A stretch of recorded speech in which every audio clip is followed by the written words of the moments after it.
Салом салом дӯстони азизу гиромӣ, хуш омадем ба канали мо. Ин субҳи саҳарни аллакай соат 11 шудеста ва ман гулкарам тайёр кардеста. Мана инҷода гулкарама дар даруни оби намакдор мондам.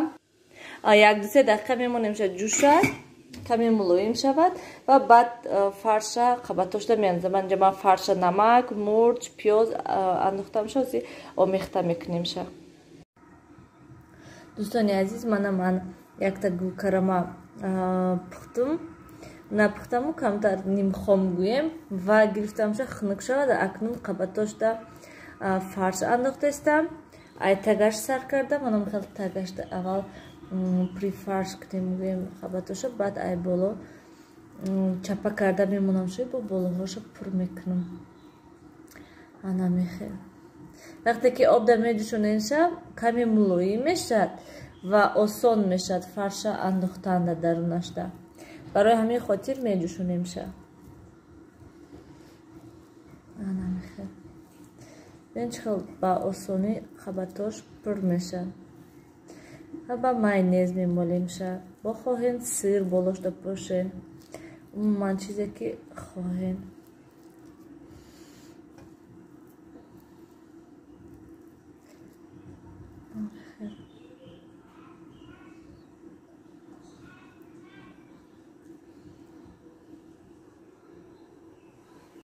Дӯстони азиз, анам хел гулкарами мо тайёр шуд. Ман фарша андохтам қабатошта, майонез молидам шам. Анам хел ҳама қабатош майонезу фарш шудак.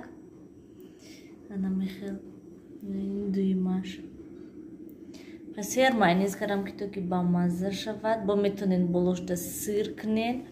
Ман сир надорам, барои ҳами хел мемонам шунам. Ҳами хелам беҳад ба мазза мешавад.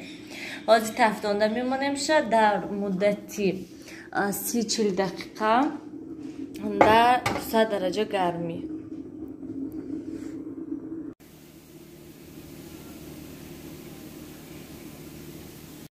Дӯстони азиз, ман меҳмонӣ рафтестам ва гулкарами мо низ тайёр шуд. Мана хел шудак, беҳад ба мазза шудак. Шавҳарам маххуз шуданд, гуфтанд ки ба мазза шудаги, нағз шудаги аст. Инҷода пирожки пухтум бо. Ман инҷода табақда 4 дона камака кардам, бисёр накардам. Як 20 дона буд, аммо 20 дона ки пуш сиёш попота.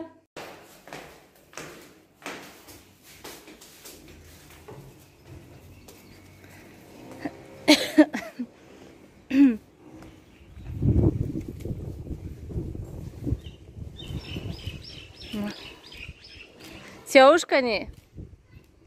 Бибини аллакай сиёш пеши мошин рафта истода. Хайрият камтар шамола касаид берун.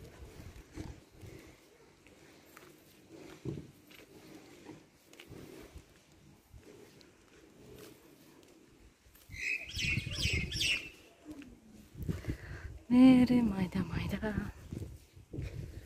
Хони момош тарбуз хри. Тарбузои бобош пухтян уже.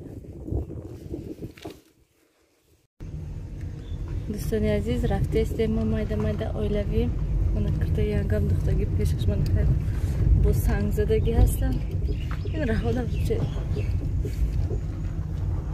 Сиёша бинам қафода шиштай. Як худуш мешинад фақат қафода. Рост истодаги мана. Худова шукр.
دوستان عزیز منم ما خانه ماماش آمدیم تربوز کشتیم تربوزای باباشو بینن چه خیلی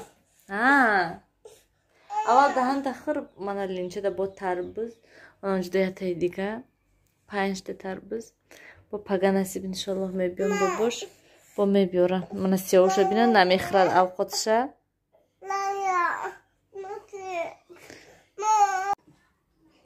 دوستان عزیز بینن اینجا یعنی من دوزنده خونه کردگی هستن ماشینه کتی و با من این یک تا پاپلین این پاپلین اوچام نشان دادن که چخیل من دیدم گفتم چخیل خوش روها که نغزکه گفتم برای اوچامشون من بینین این پیش خیلی وای حالی کنوبکا میکنن کنوبکا گی من خیلی ستویک کردگی هستن بیاد من اینجا هوش وای прямой дороз کردگی هستن رنگی платье برین و پشتش خیلی یک دونه وای کردگی سکلات کردگی بیاد نغزی خوش رو دختگی هستن که می وایش پیشش محقول شد من در خوش رو دختیان و اوچام ده محقول بوده همون کرتایی که پیشش تگماندار هسته با این پاپلینا نشان دادن مفتم بیاد پاپلینی خوش روی برای خودتون یک کرته کنین هم تنکه که